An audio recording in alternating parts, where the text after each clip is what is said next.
and welcome to your favorite sports podcast, none other than the Sports Bros podcast.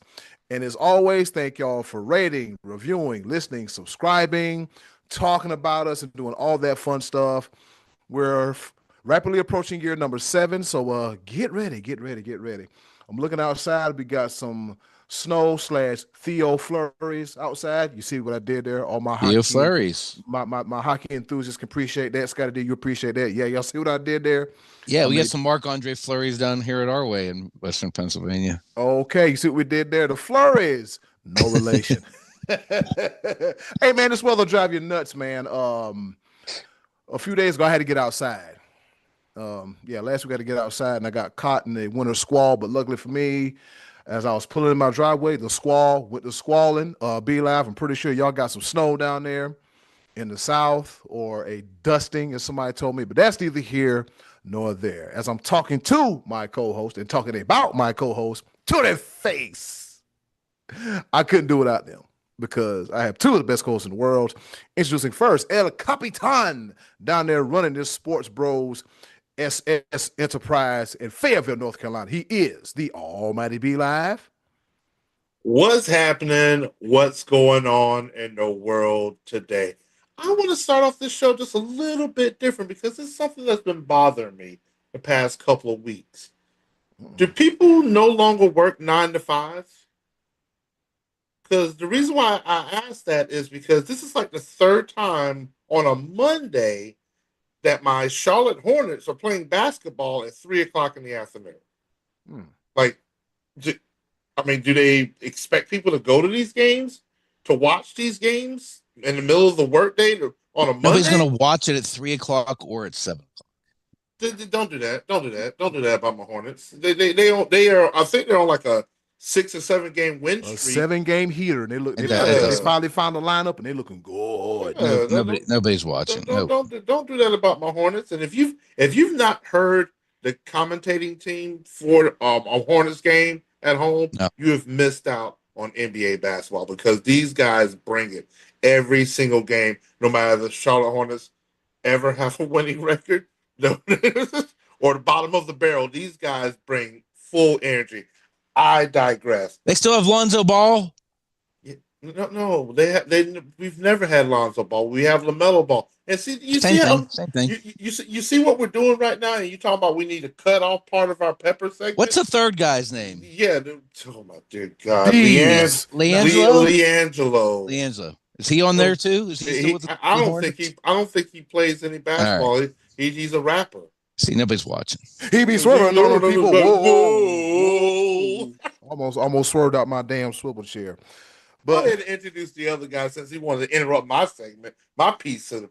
But go ahead, introduce him, bring him in. He got something to say. Go ahead. Ladies and gentlemen, here he is. He is our bad news Barrett of the podcast because unfortunately, I'm afraid I've got some bad news. There we go. He is the pride of Washington, Pennsylvania, the one, the only, the money man, Scotty D. Grooving on a Sunday afternoon. That's because there's no football on. Oh, I miss it so much. Already. I miss it so much. Already, I miss it. There's no football left. Did anybody watch the Pro Bowl games? Did they have it? I don't even know at this point in time. I don't know.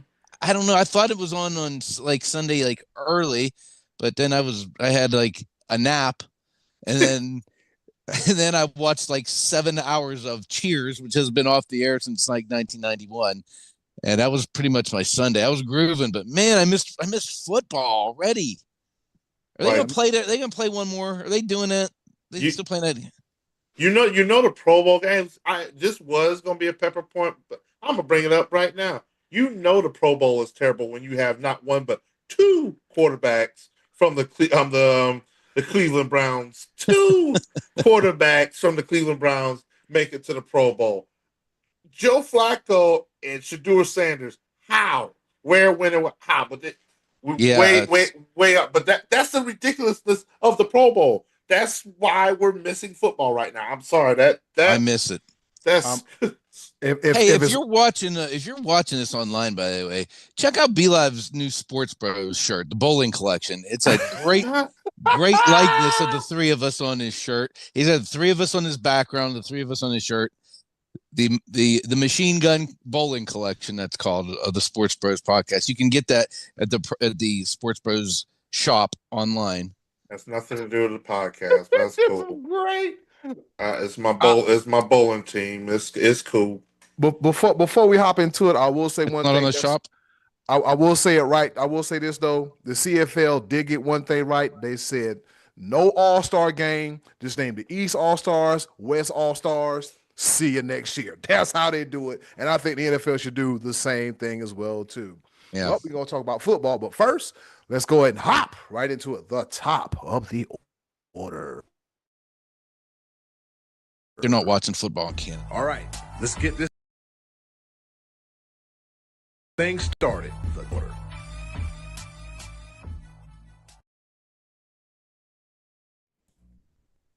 I said the same thing too.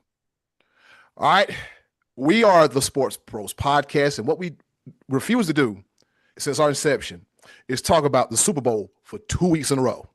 We're just not going to do that. We've agreed on some things. One of the things, hey, look, when the Super Bowl come around, we're going to talk about it the week of, not that little breather Good idea. between. Yeah, we talk about it the week of. All right. That being said, fellas, I must not have been at that board meeting, but it was an email, Scotty D. Oh, that's right. Hey, look, I don't have one of those jobs, but hey, everybody, come to a Zoom meeting. This could have been an email, right?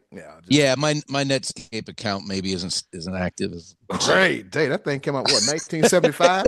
Anyways, Super Bowl 60, Santa Clara, California, home of the 49ers, who ain't in the Super Bowl. Levi Stadium, they host the New England Patriots and the Seattle Seahawks, Part 2. The second edition of this here Super Bowl game. We got Scotty D's two favorite quarterbacks, Drake May and Sam Darnold, going at it for the battle of the Lombardi Trophy for the 60th time. All right, legendary. Fellas, the legendary. All right, fellas. So let's talk about some Super Bowls. The Super Bowl. Who we got? Why? Our thoughts and everything else in between. Want me to go? I'm just saying, I got to jump in this real quick because we've discussed it. So we have this off air. We've had our conversations about bits and pieces leading up into it. Like one of Scotty D's biggest arguments is exactly who the New England Patriots have played to get to this point. They've gone through such a grueling task of Bo Nix and the Denver Broncos, and what was it? Who they played before? You know what? Jarrett Stidham. You know, even Nix. That part, yeah, and that is where I want to begin this discussion about the Super Bowl, is because if you look at the two resumes of the teams that are in there, you would have to pick the Seahawks, because not only did they have played the Rams and the 49ers twice, both playoff teams. They had to play them twice. Then they have to play the Rams a third time to get to the Super Bowl. Their route to the Super Bowl has been not only tougher, but also more dominant, because you turn around, the Seahawks also played the Carolina Panthers, which I know they're 8-9. They made the playoffs. I think for the majority part, Seattle's beaten almost every team that has made the playoffs. They've stood up and stood tall. So I'm leaning toward that. Now, my question is this: I'll post this to you guys, and you bring in your own analysis of what y'all like to talk about. Does that make Seattle more battle worn? And does that make New England have a slight advantage because maybe they're not as hurt, injured, or whatever? But I don't see injuries playing a factor in this. I mean, Seattle, they're without Zach Charbonnet, their second string running back. I think that could be a factor. New England, I haven't really looked into too many injuries, but I mean, does that make a put a fat there? But right now, I'm leaning towards Seattle just because I feel like they've been more dominant and they've had it. They've they've taken the best and said, "Hey, you're in a different class than we are right now." That's where I stand right now with this. What about you, Scotty? I'm gonna let you go first. Well, he didn't go first because I literally just Well, went. what I'm talking about, like after you pose the question, he's gonna go first, and then I'll say what I'm gonna say. I will say that I think for me the question mark of the injury was Sam Darnold having the oblique injury, and that was against the 49ers 3 weeks ago. So I would say he didn't bother him in either game. They treated it. He's got to be better now than he would be. He's played 2 games since that happened, and that was a non-factor. The I think that if the Patriots are going to win this game, they're going to have to run the ball to set up the pass. They had an atrocious day passing in Denver, but of course there was also the weather factor as part of that. Having said that, I think Seattle's defense is too good. I think they're going to rout them. It's not even going to be an interesting Super Bowl. This is going to be like a 38-13 Seahawks victory. It's going to be a rout. It's going to be ugly. It's going to not ever be close unless maybe the Patriots take an early 3-0 lead on their first possession, and then it's going to be all Seattle from there. It's going to be an ugly, awful game. Seattle's going to win this thing ugly going away, and Sam Darnold's going to be the Super Bowl MVP. All that's going to happen. All of it. Mark it down. I've said a few weeks ago, I said, look, the way the Seahawks thumped the 49ers, I'm all in. I bought stock, and I'm going to cash in when they raise their second Lombardi in as many trips to the Super Bowl because I don't want to say they look unstoppable, but they look battle tested. And I'm like you, Scotty, when it comes to Sam Darnold. Okay, you played 2 weeks. Oblique wasn't really a problem. He was barely touching either game. And on top of that, you have that week to get all the rest and all the treatment in. Probably had light practice, whatever. And so this week, you're probably having like a regular standard practice. So I think other than the Seahawks losing Zach Charbonnet, who was a touchdown machine if you have him in fantasy football, um, and then they got, JSN, Jackson Smith, and Jigba. The Seahawks look tough. And ever since they turned on that defense, I forgot what point of the season, there's been no turning back. So, yeah, I'm all in on the Seahawks. I mean, I can't Yeah. predict. I can't predict the final score, but they're gonna win it. They're gonna win it. Nothing against the Patriots. Let me say this about your what's his name, Chardonnay? Yeah, Charbonnet. Hennessy. No, Zach Hennessy. He's out. He's not playing. Eddie Cool. And you mentioned that, but he's one of 2 running backs, and you need 2 running backs, good running backs, really, for the course of an NFL season, but not for one game. Mm-mm. This is one game. They don't have to play another 17. They got to play one, and they got a pretty darn good running back in Kenneth Walker. Look, I think Vrabel's a good coach. I think he'll game plan for it. I just think it's going to be the type of thing where Seattle's so dominant, they're going to hit him in the mouth, and it's their year. That's what I think. 38-13 Seahawks, Eddie Cole. Yeah, 38-13. And the thing, I was thinking about that episode. I said, damn, we picked them to be dead last by the Raiders. I did. I picked them to be one of the worst teams, one of the worst 2 teams in the NFL. Boy, I don't know who should be eating more crow, us or Minnesota. Wink, wink, nod, nod. Yeah, Justin Jefferson went out on a limb and said, I think if we'd have kept Darnold, we might have been better. Wow. You sunk to 9-8 without him, and he's playing in the last game of the year. I think you might be right there, Captain Obvious. Mm-hmm. It's 38-13. That's woo.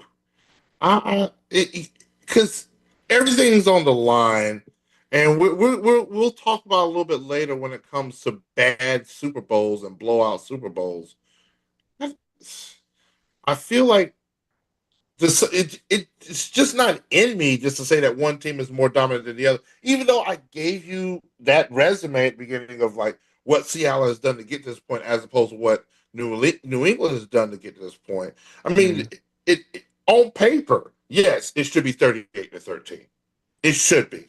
I just feel like there's other factors involved, and I mean, both coaches, Mike McDonald and Mike Vrabel, have coached these guys to. They are both coach of the year candidates. They've done an amazing job across the board. I think they're a man's coach. Like the team rallies behind them.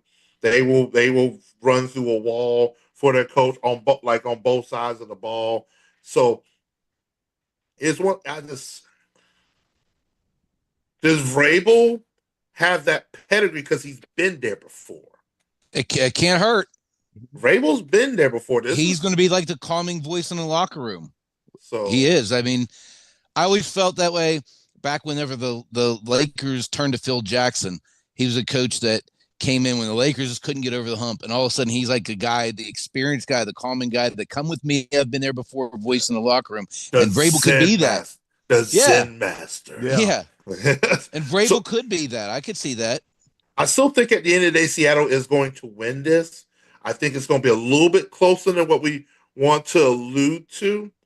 Like, I think maybe 10 points. I still think Seattle's a much better team. Really, at the end of the day, but I feel like those little things, they factor in when it comes to games of this magnitude. And so, I mean, you also look at it. Sam Darnold has a little bit more experience than a Drake May. Drake May has never played on this level of football ever before. Like North Carolina didn't do much anything in college. I mean, Sam Darnold didn't do much anything in college either. But I mean, Sam Darnold has neither really has a lot of postseason experience, right? So like those factors go in. I still say Seattle has the better defense. I think they have the better athletes across the board. Seattle 28, New England 17. 28-17, Seattle. 28-17. Well, okay. I can understand it. I really can't put my finger on those score, bros. For some reason, I just can't. I just can't. But I just threw that together 5 seconds ago. Don't. It may have sounded good. I just threw that number there. I was like, it can't be too high. Let me put it. All right, that sounds good. I'll be on here BS and nobody believe in me. I'll do 24-16. 24-16. That's gonna be tough on somebody's squares. There's 3 field goals by New England, and I'm assuming you're going Seattle as well. Yeah. And 24-16. That's 3 touchdowns and a field goal for Seattle. 1 touchdown, 3 field goals for New England. I'm good at math. I'm very good at math, so I could put some numbers together. But yeah, or at some point you may be going for 2 and not getting it if it's a late game, that kind of thing. A turnover, and that crazy analytical stuff. Tom Brady once cost me 2 Super Bowl squares with a safety in the end zone. I throwing a ball and getting an incompletion. They called a save. Cost me 2 squares. Was that when they played against the Giants? I think it was. I'm not sure if it was one of those games. I felt like it might have been one of the ones they won, but I can't remember. I just remember he dropped back and he was in the end zone and he threw a ball down the middle of the field and nobody was around. It was like a discussion in a late safety. He didn't get tackled in the end zone, but they called it an intentional grounding from the end zone, which resulted in a safety.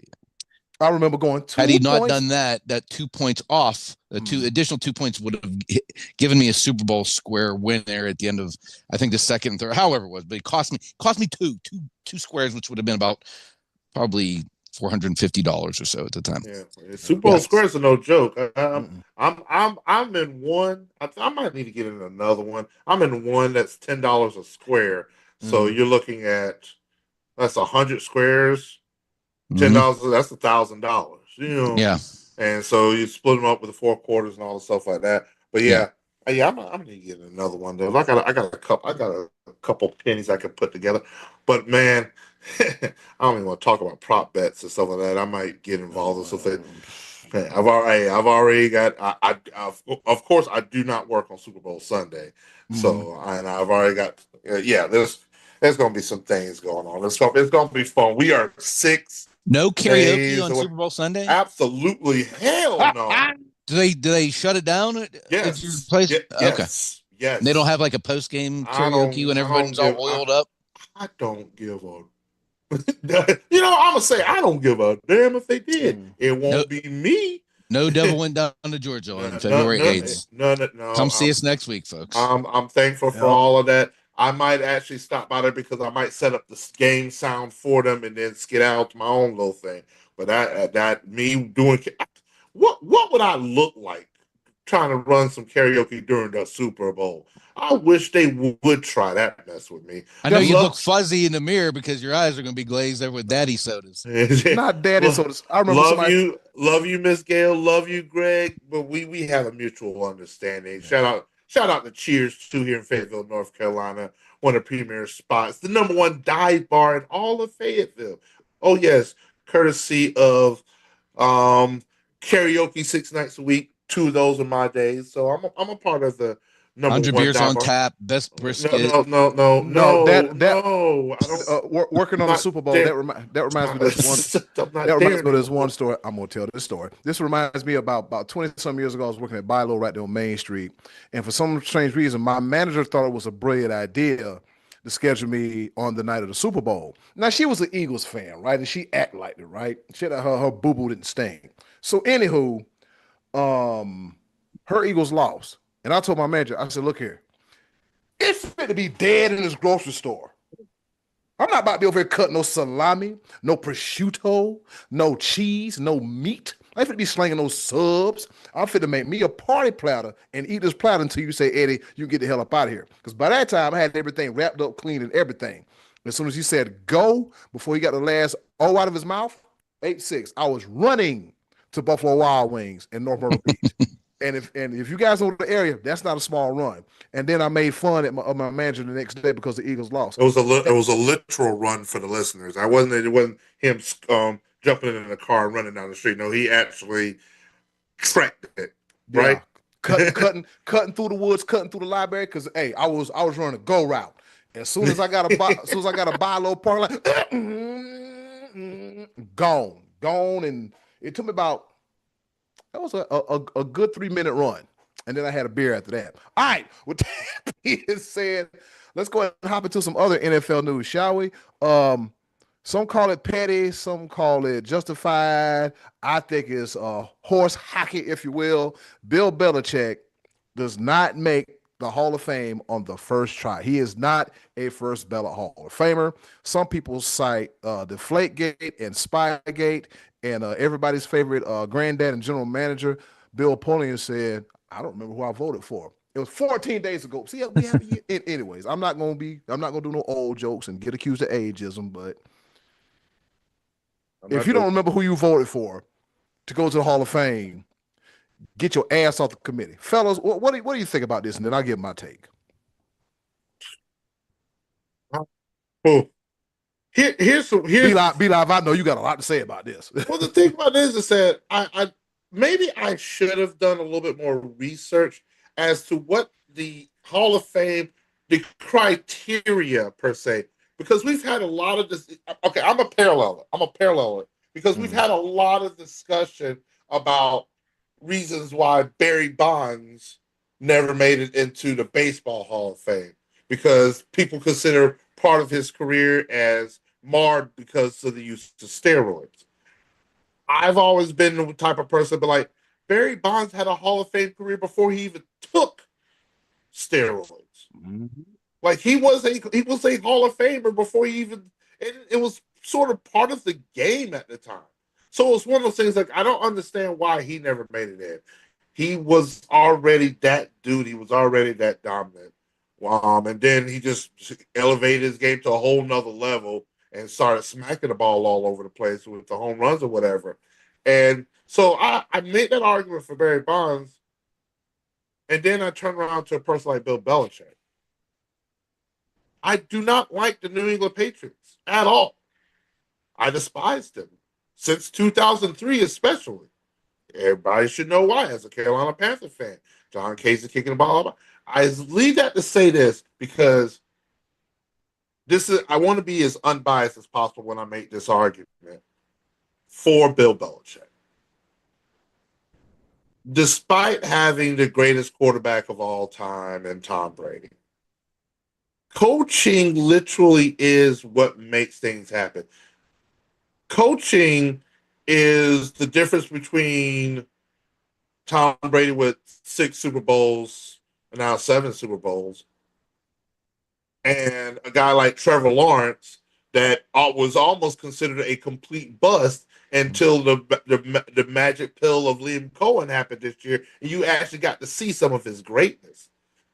That happens all the time in the National Football League. You got a lot. Why do you think that Peyton Manning only has 2 rings? There's some coaching and he actually had a really good, but some coaching, general manager, stuff like that. And then that's another thing I want to throw in there for Bill Belichick. Bill Belichick, for the majority of the time, was also the general manager. You could almost at some point in time say that he has 2 Hall of Fame careers in one as a coach and as a general manager. Putting the pieces together and then having that piece together and work as a cohesive unit, making names out of no names and making it happen. Not once, not twice, not 3, not 4, not 5, 6 times as a head coach, then not even throw in 2 more times as an assistant coach. Bill Belichick wins. Yes, a couple of them are marred with scrutiny, with scandal, Deflategate, Spygate. I'm going to say this the best way I possibly can. If you ain't cheating, you ain't trying. I'm sorry. The NFL, don't you dare sit back and tell me that the Shield is completely innocent. Stop it. Cut it out. Ain't nobody trying to hear it. Let me ask a quick question.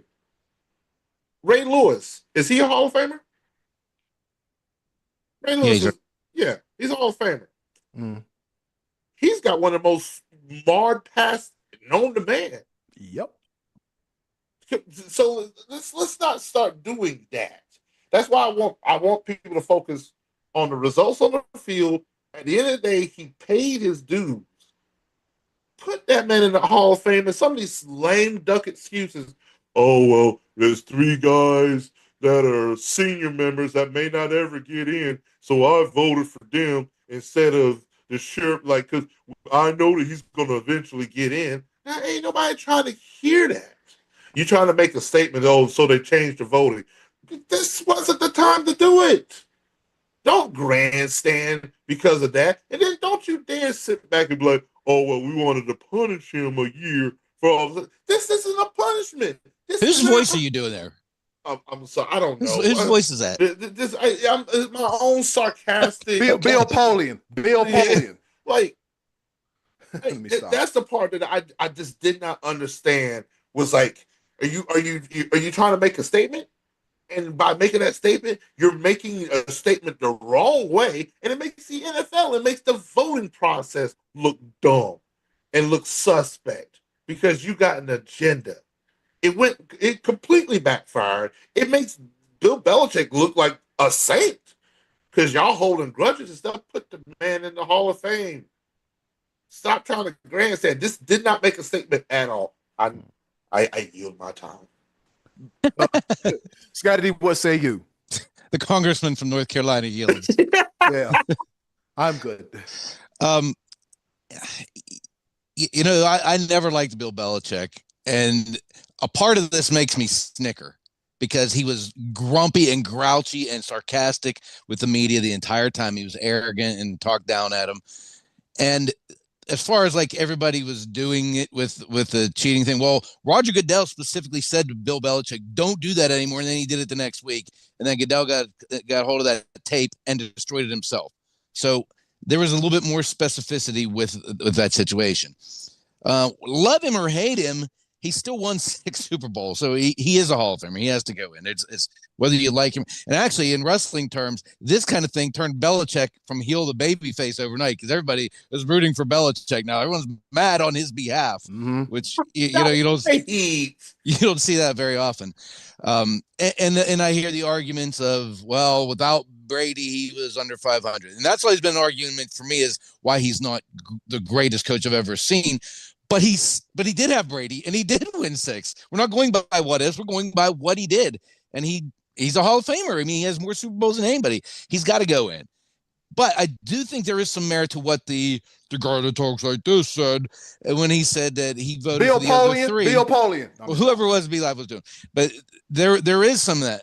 And the same thing happens in baseball. And I think we talked about this before, where I wanted to know why Ricky Henderson, who is the indisputable greatest leadoff hitter of all times, and you can say that this guy's the best center fielder, this guy's the best catcher, this guy's the best pitcher. But as far as leadoff hitter goes, Ricky Henderson is the undeniable greatest. And he did not unanimously get elected to the Hall of Fame. And that is because some writers chose not to vote for him because they thought other people needed their votes. So with the Belichick thing, I think it's a combination of all that. But more than anything, I think it is a little bit of those media members holding it against him for how he acted and for the cheating thing. But this is not new. This is not a new thing. Jason Witten is up for the Hall of Fame this year, and he's projected to only get like 40% of the votes. He's the second highest tight end of all time in receptions, behind only Tony Gonzalez and ahead of Antonio Gates, who is in the Hall of Fame. And he's probably not going to get in this time. Michael Irvin had to wait like 3 years. There's always these type of. Terrell Owens waited for a while to the point that he had to. I'm not going to give me my jacket. I'm going to Chattanooga and do my speech. So this kind of thing has always gone on. It's kind of silly that they did it to Belichick. Ultimately, he's going to be in the Hall of Fame, and maybe this does shed some light on the how the voting process needs to be changed. I don't know, but I mean, I don't think there's any doubt he's going to not get in. He's going in next, especially after this controversy. Next year, he better or fire everybody.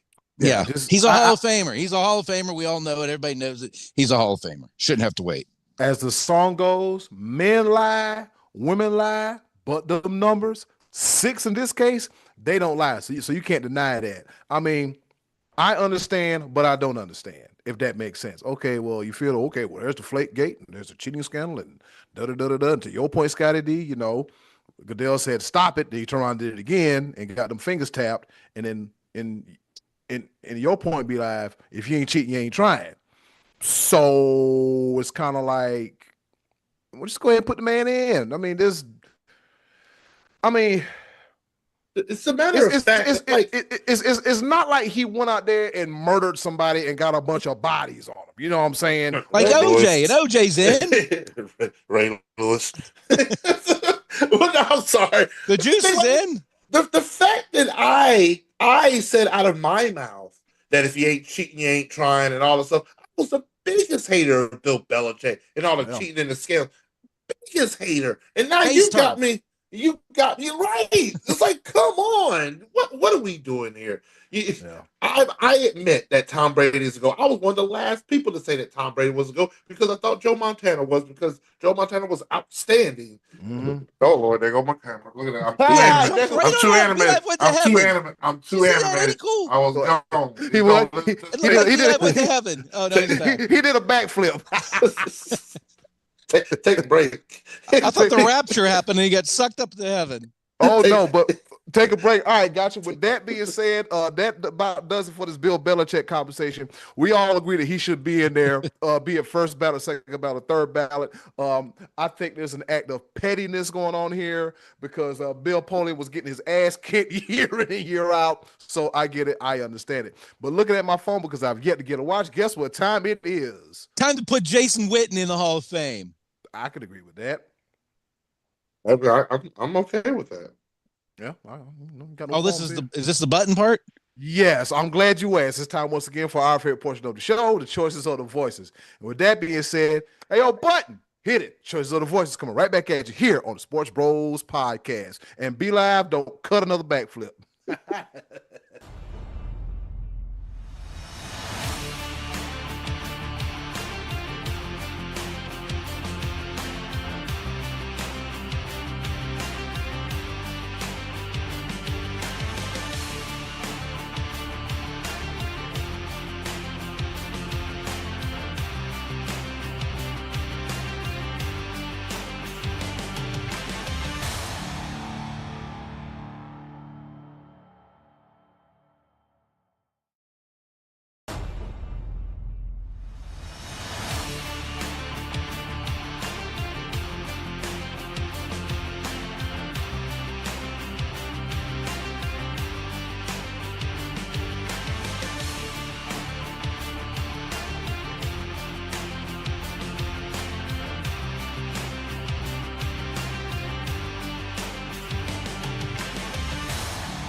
And now, our favorite part of the show, the choices of the voices.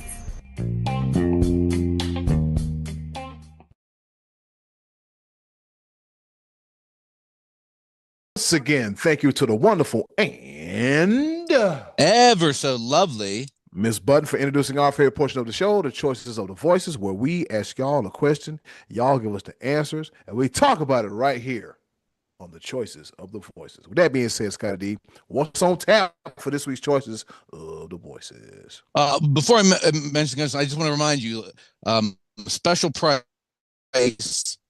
$35.99 for the first 10 people that go to our pro shop and order that shirt that B Live has on there. The sports.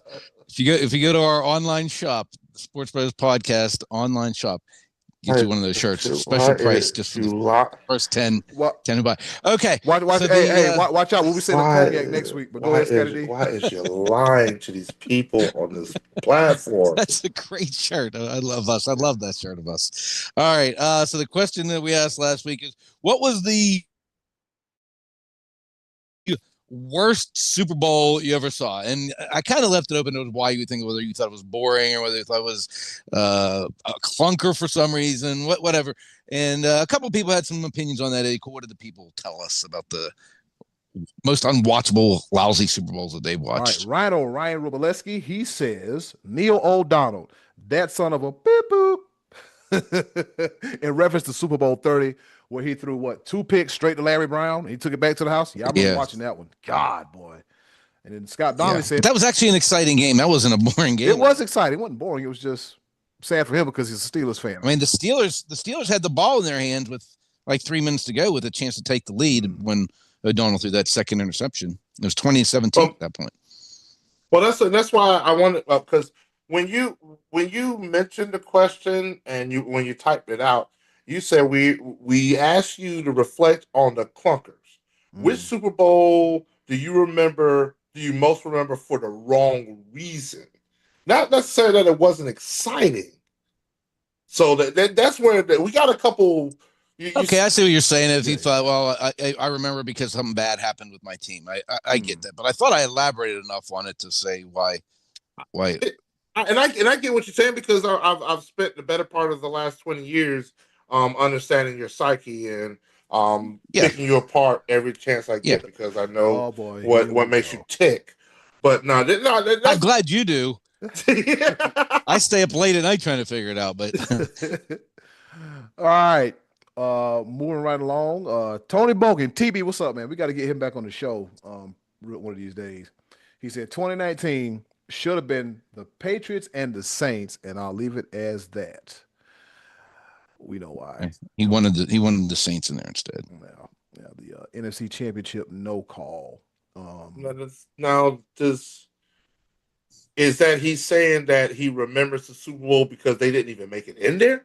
I think he didn't read what I wrote. That's what I think. That's what I'm saying, because that's almost penalty box, because I mean that's not necessarily what we asked. I see what he was trying to come across as. Yeah, I remember the Super Bowl because my team didn't make it because of the no call. No. So I'll allow this time. You were teetering. He's built up some good grace with us through the years. Yeah. We like Tony when he's done it again. Feels good. My bad. Matty Ice Martin Tracy said, I'm gearing up with some new Patriots regalia for the Super Bowl and wonder how Seattle is going to choke this time. Reference to Super Bowl. B-Lie, what's all them numbers? That is he was talking about 49 when when they didn't run the ball on the 1 yard line. Yeah. Which I'm assuming Ed referring to. Yeah. And didn't answer the question. So next, the references that I put in the notes right there was just trying point. To, yeah, that's all. I appreciate it, because sometimes after 3 and Roman numeral 4, which looks like what the I and the V flip. Hang on. You smell that? Yeah, that's me thinking about how to pronounce that doggone number. All right. Trey Dizzle says Rams Patriots 2 was god awful. Reference in Super Bowl 53. and that was when the Patriots beat the Rams 13-3. It was the lowest scoring game ever, and that one, yes, that was as much as it's one of those things. As much as I speak on defense wins championships and stuff like that, it does not put butts in seats, and it's sometimes very tough to watch. And that was the Patriots were up 3-0 at halftime, and it was 3-3 going into the fourth quarter. The Rams punted 9 times in that game. It was a very, very tough game to watch. Horrible. All right. Will, the Juggernaut, Georgia, he says, last year's was hard to watch in reference of Super Bowl 59. Yeah, that one wasn't great. Kansas City blowing out Philly. It really wasn't great. The other way around. Yeah, Philly blowing out Kansas. What did I say? Yeah. Philly blowing Kansas City out. What was the final score of that? What did he say it was? I don't remember. He didn't write it on there. No. It was like a 3 or 4 touchdown lead. Yeah, it wasn't even close. No, I don't even think it was as close as the final score indicated. That was a clunker. Then they had some garbage time touchdowns, but too late. Just find the end zone now. Craig Flanders, not to be confused with Ned Flanders, Oakley Dokley. I don't even care about the Pats. I just want the evil bunny in a beautiful dress. Say next. Ain't got nothing to do with the Super Bowl. Next. That's my fault. I usually browse over and get rid of the mess that we don't talk about. We're talking about the game, Craig. The game, not the halftime show. We know a lot of people ain't gonna watch it for their own various reasons, but we're talking about the game. Downset Hut, throw the ball, Lombardi. Well, and Sky D's gonna pick on me about this, but Flanders is one of my favorite bartenders from way back in the day. Ned Flanders. Is Bad Bunny gonna wrestle at halftime? That would be pretty cool. Nah, he can wrestle. I'll give him that. Right. Yeah, he's very entertaining when he's in his WWE appearances. I might watch if he wrestles. Don't. If not, I might squeeze in an episode of Cheers at halftime. Or Cosby Show. WWE should do what, halftime heat. All right, here we go. Oh yeah, The Rock versus Mankind. See, if they have that at halftime, I would watch that. That would be great. In a boiler room. All right, JoJo Comfort, the best name in the game. He said Super Bowl extra large, Super Bowl 40. Yes, the XL Bowl. Neither the Steelers or Seahawks look like they belonged in the game. It was completely uninspiring. Outside of Fast Willie's 75-yard touchdown runs and Antoine Randall to Hines Ward in a trick play, there were quite a few questionable calls and penalties that went Pittsburgh's way, and that killed the quality of the game as well. No penalties on the Steelers that day. It was incredible. The greatest performance ever in Super Bowl history. Not Nan. I admit all this willingly as a Steelers fan. And then he also backed it up with Cowboys tight end Jackie Smith dropping a touchdown in the fourth quarter of Super Bowl 13 against the Steelers. While I'm not a Cowboys fan in the least, I always felt bad for him in that moment. So JoJo Comfort gives us not only 1 but 2 Super Bowl clunker bangers right there. All right. I always felt bad for me for that. Yeah. Because that was why my dad had to run up and down the street with no shirt on because of that play. Daddy, you gonna get sick. That was actually a really good Super Bowl though. But that was a bad moment. All right. The American Dream, Dusty Henry, baby, riding a bicycle. Either the 93 year the Cowboys beat the hell out of Buffalo, or the Seahawks murdering the Broncos in 2014. Both were over quick. Yeah. Wasn't that like 48-6 or something? Yeah, like as soon as that ball went over Peyton's head, start with a safety. And it was in cold ass New York too. Y'all gonna stop putting Super Bowls in cold weather cities. WrestleManias too. Y'all gonna stop. I thought the Man Life one. I thought the outdoor one was the Bears and the Colts. But Peyton Manning won the outdoor one.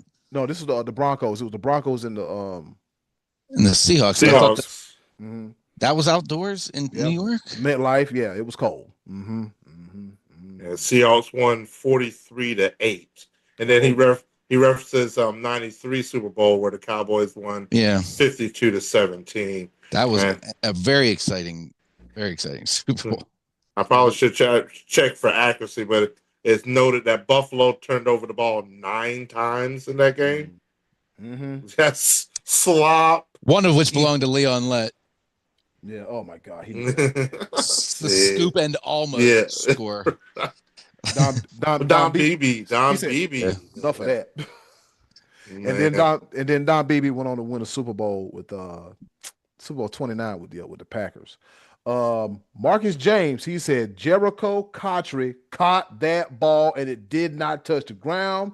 Marcus said, I will go to my grave believing that, but the only thing the folks that remember is Cam Newton not jumping on the fumble.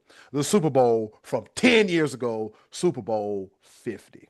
Oh, man. I'm still with the whole, like, no roughing the passer. None of them. Nope. It was clear as day that they were handing that Super Bowl over to Peyton Manning. And so, granted, not necessarily a clunker, but all the wrong reasons to remember that Super Bowl. And it just, what a season! And then for to end that way, it's crushing for Panthers fans.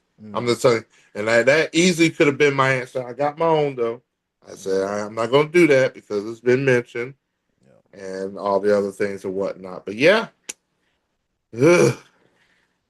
Yeah. So shout out for everybody's participation in the choices of the voices. I'll go first. It's been mentioned already. The 43-8 drubbing of the Seattle Seahawks on the Denver Broncos. As soon and you got it right here in the defense. And the offense was held scoreless until the end of the third quarter. Too little, too late. It don't matter. That was the year that the Broncos were beating everybody. I think was that the year he threw for 50. I think was that year he threw for 50 touchdown, or was that 13? It was one of those big bomb years that Peyton Manning had. But to go to his first trip as a member of the Broncos, and he just looked disheveled. I didn't know what was going on, but it was just a bad look. It was just bad all the way around. I think it doesn't sound right when he had 55 touchdowns. Yeah, I think that was the year. Yeah, because I think the year that they played the Panthers, he wasn't nearly as not even close. No, effective. yeah. I remember watching him throw the football, and he was just like, by that time, that arm he was almost shot. out of gas. Yeah, just clean out of gas, and so that's that one, and then the other mentioned. I think the world's worst Super Bowl, the Patriots and the Rams, that 13-3 snooze fest. I didn't have I had to drink all the liquor in the house because I was that damn bored. I was that bored. Yeah, I'm not even gonna lie. I think I might have dozed off a little bit watching that game. Like, anything gonna happen? And you know me, I'm somewhere with something in my hand. I'm like, all right, okay, yeah. Be Live, what you got? And I'm actually very surprised. I'm actually very surprised that this game was not mentioned, because if you talk about a lopsided, remember for all the wrong reasons, Super Bowl 24. I'm gonna reach back into the archives here. This is back in 1990. The San Francisco 49ers versus the Denver Broncos. Oh. The final score was 55-10.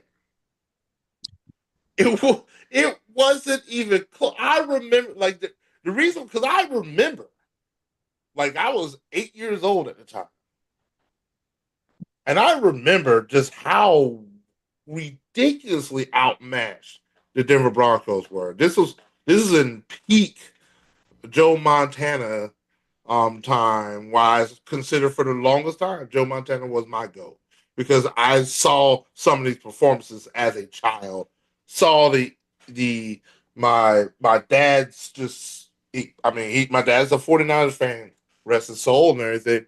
And this is one of the main reasons why was seeing greatness on the field. and just the Broncos were so outmatched. The game was over at the very beginning. They went into halftime up 27-3. It wasn't even close. And this was no New England Patriots versus Atlanta Falcons coming back from 28-3. No, they continue to pile on. This was no letting off the gas. And it was the 49ers were favored by 12 points going into this game. Ooh. Let's start there. Yeah. They were favored by how many? They were favored by 12 points. Oh. So it was already, the Vegas saw it as lopsided. Everybody saw it as lopsided. And then they said 12 points, hold my beer. Let's add some more to that. Let's make it 45. It was, I guess if you're a 49ers fan, you remember it for all the right reasons. But if you're a Broncos fan, you are absolutely looking at this and remember it for all the wrong reasons, because they could not get anything right. They could get nothing moving with the ball. 49ers were completely dominant in this Super Bowl. I remember this one as a child, and I don't remember much because my brain is, but this Super Bowl, I absolutely do remember. And for the right reasons and the wrong reasons. Yes, sir. Scotty D. Yep. Your moment, sir. We talked about the one that I thought was the most boring one I watched. Patriots 13, Rams 3 and 53. That was a rough one to watch. That was should have an asterisk by it. Like, I think that's like something happened. Somebody do something. I think that's unanimous. All three of us. When you asked the question, that was literally the first thing I thought about. Yeah, that was dreadful to watch. I said the Rams punted 9 times. The Patriots were 3 for 12 on third down and 0 for 1 on fourth, and the Rams were 3 for 13 on third down. They weren't converting, and I think each quarterback had one pick. In nondescript kind of 260-yard types of game. I think H threw for right around that ballpark. But yeah, it just wasn't a fun night to sit and watch football. And there was another, this was before my time, but Super Bowl V, the Colts beat the Cowboys 16-13. That was one that the Cowboys punted 9 times, lost a fumble. Quarterback Craig Morton threw for 3 interceptions. Cowboys did not score in the second half. And meanwhile, the Colts, they lost 3 picks and 4 fumbles and punted 4 times in there. And they actually, for a long time, this was called the Blooper Bowl because it was such a terribly played game. It ended up with a final score of 16-13. Was close. And I want to say it was the last second field goal that Colts, Jim O'Brien was their kicker, I think, made. So it came down to the end, but it was a badly played game. It was just a boring turnover fest of a game. But as far as what I saw, that was dreadful. When I was a kid, man, in those late 80s games, around the time the 49ers were busting up the Broncos had to get run off the field by the Giants already, and the Bears ran the Patriots off the field in a big one. There were some lopsided blowouts there in the late 80s and early 90s, but I hope we don't get that. I hope my prediction's wrong. I'm predicting the Seahawks to blow the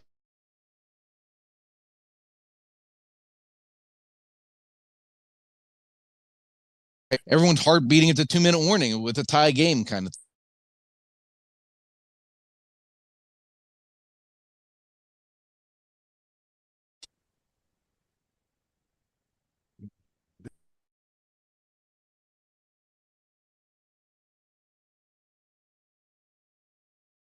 Who's playing Madden on all Madden?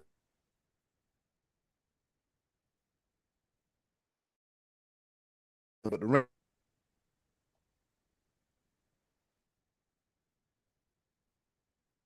voices.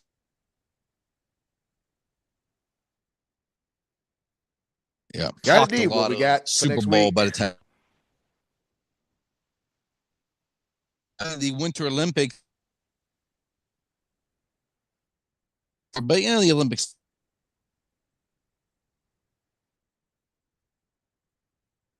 to watch. And are you Wednesday? But yep, throw up the rings. Time for some. Yep. We want to pull up That about does for this week's edition of The Choice of the Voices. Down to Pepper. Stick stay. Don't you dare.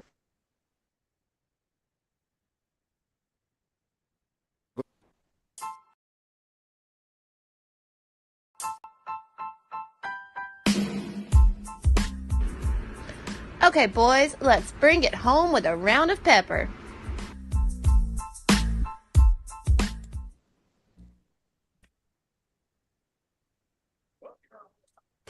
Well, you heard a woman's time for us to go home and get what I call the hell up out here. But first, a round of pepper, baby. You know how we do it. 3 topics, rapid fire style, kind of sort of not really here to engage, enlighten.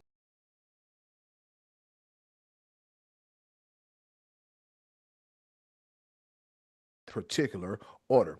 1970, LSU, go Tigers. Pistol Pete Maravich becomes the first to score 3,000 points in college. If you've been listening to the SportsBros podcast for quite some time, we dedicate a whole segment to Pistol Pete Maravich because we always feel that he's not talked about enough. So shout out to Pistol Pete playing in that big basketball arena in the sky. Over to you, Scotty D. 62 in the opener of the Farmers Insurance at Torrey Pines last week and finished the tournament at 23 under, breaking the course record or the tournament record that was held in 99 most recently by Tiger Woods. Tiger Woods was the guy whose record he beat. He is now, Justin Rose, with that victory, has moved to number 3 in the PGA world rankings, the second oldest to ever have that position behind Vijay Singh. So Justin Rose off to a good start of the year, making big things happen. In the meantime, Patrick Reed, can I come back? Can I come back? I don't want to be in Live anymore. I want to come back to PJ. Live golfers, be live over to you. There he go. There he go. Oh. Can't even Live anymore. My first pepper point. Little known fact that whenever there just so happens to be a change in Vatican City, it seems to be linked to a certain team making the Super Bowl. Back in 2005, with the election of Pope Benedict XVI, in 2013, the election of Pope Francis, and now in 2025, Pope Leo XIV. The team that has made the Super Bowl in all 3 of those years, right after, the Seattle Seahawks. They love when they put a new pope in Vatican City. They're in it this year too. They're in it. Yeah, that's all. 3 separate times, 3 new popes, Seattle Seahawks make it to the Super Bowl. One time they won, one time they lost. So something has to give. We'll find out if they have the power of the Lord on their side. Eddie Cool, the ball. All right, fellas, you guys might remember this name because I was watching hockey's in the mid-90s. Nothing like mid-90s hockey. Scotty Bowman. That name sound familiar? He does. Yes, sir. Won a cup with the Penguins. Yes, sir. One of the best to ever do it. He also coached Detroit Red Wings, I think Montreal at one point. So, well-traveled man. Maybe the Blackhawks too, I feel like. I don't know. Scotty Bowman was all over the place. Well, anyways, in 1997, Scotty Bowman becomes the first coach in NHL history to win 1,000 games. I bet they didn't stub him for the Hall of Fame. Yeah, so shout out to Scotty Bowman for winning 1,000 games. Over to you, Scotty D. Bet he was nicer to the press whenever he was. Scotty Bowman was that guy. He was that guy. Speaking of Stanley Cup winning coaches, Mike Sullivan, coach of the Rangers, was in Pittsburgh on Saturday to take on the Penguins, and the Penguins celebrated their 10-year anniversary of the 2016 Stanley Cup. Had a lot of guys back in town for that one, and the Penguins proceeded to go out and win their 6th straight game. They're the hottest team on ice right now. Be live, Carolina Hurricanes. Look over your shoulder. Here come the Penguins, baby. Over to you. Ain't nobody hearing all that mess. Frozen duck. Hear me now, believe me later. Oh man, I was going to talk about the stadium series where they had to heat the ice because the ice got too cold in Tampa because of 40-degree weather. The ice got too cold? If it gets too cold, the ice may crack, and you don't want guys skating at however fast they be skating to hit a crack, and it'd be a bad situation. But you know what I stumbled on today, being February February 2nd, and this is going to involve the both of you in your respective states that you live in, with it being Groundhog Day. This has absolutely nothing to do with sports, and screw that groundhog Yeah, F you, Phil. for predicting 6 more weeks of winter. But I realized today, I was today years old, and I realized that Punxsutawney Phil is not the only groundhog in the game. And this is why it's a pepper point, because there's quite a few, including a state and a team that I just despise. And then when I heard the name of the groundhog, it just infuriated me, because apparently there's a groundhog by the name of Buckeye Chuck Oh Lord. in Marion, Ohio, Oh. that also That sounds made up. It's the truth. So that's why I'm over here like this guy today. I'm about to give you a list. A list. A list of groundhogs that exist in the world today. Oh my goodness. Buckeye Chuck in Marion, Ohio. You got Balzac Billy in Balzac, Alberta, Canada. Balzac. Go ahead. Balzac. He said Balzac. Go ahead. Yes, I did. Go ahead. Go ahead. And this is my second pepper point. Fred Lemarmot in Val d'Espoir, Quebec, Canada. General Beauregard Lee in Jackson, Georgia. That right there just sounds Confederate. All right, Gus the Groundhog. He's the mascot of the Pennsylvania Lottery. Shubenacadie Sam. Shubenacadie, Nova Scotia, Canada. I'm pretty sure I messed that up. The Staten Island Chuck, the official groundhog of New York City.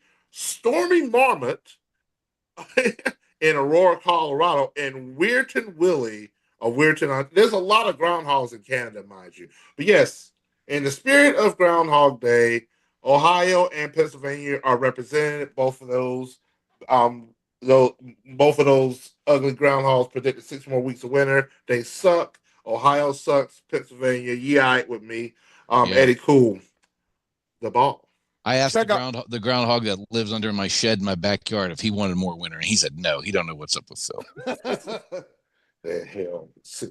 I made a whole TikTok video about the groundhog and Groundhog Day and and how useless this American tradition is.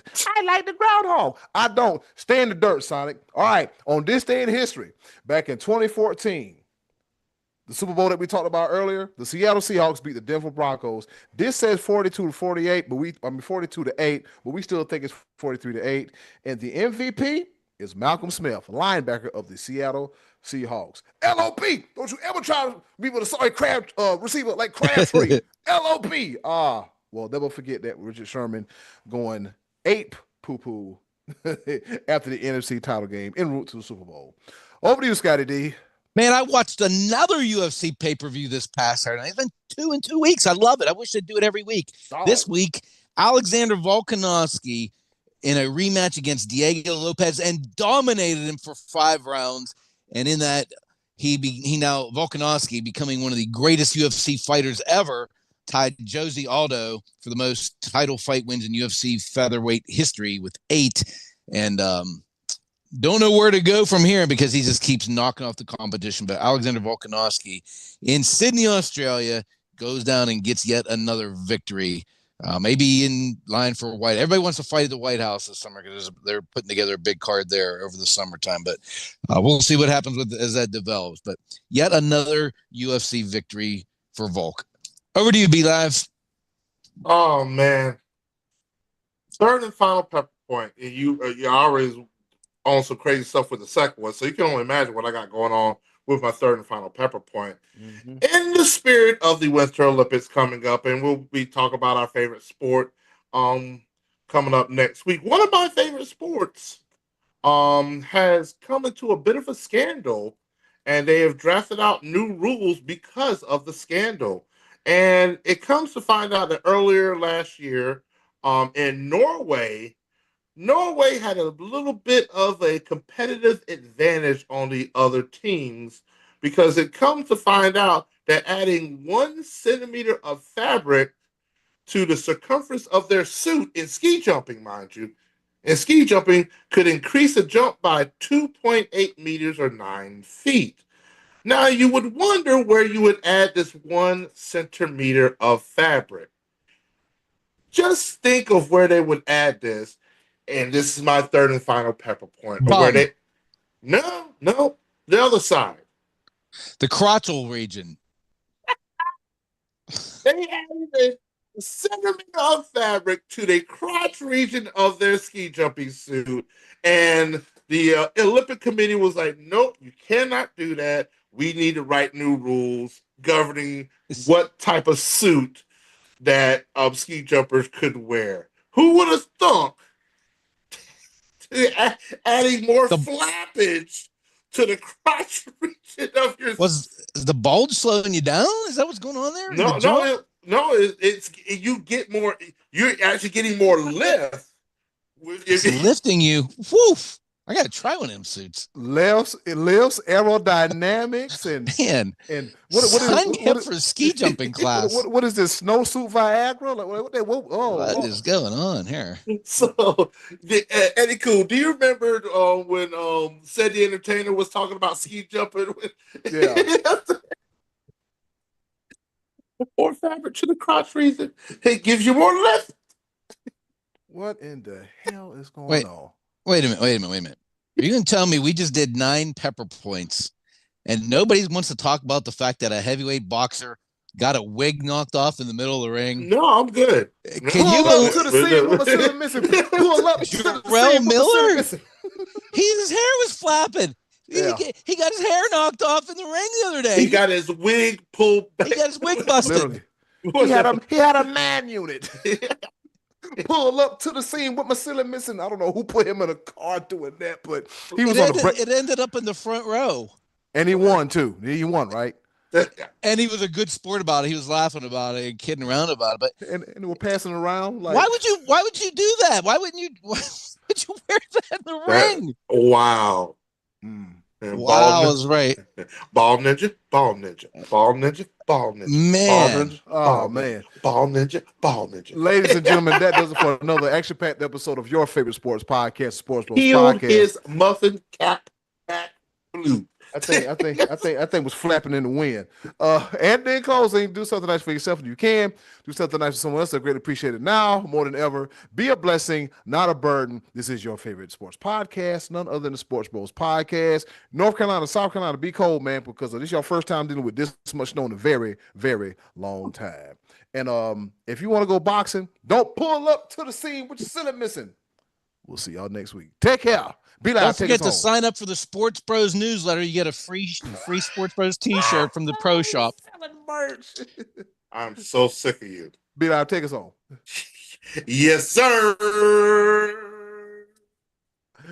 Bye. We love y'all. Ball ninja. Pull up to the scene with the silly missing. Hold.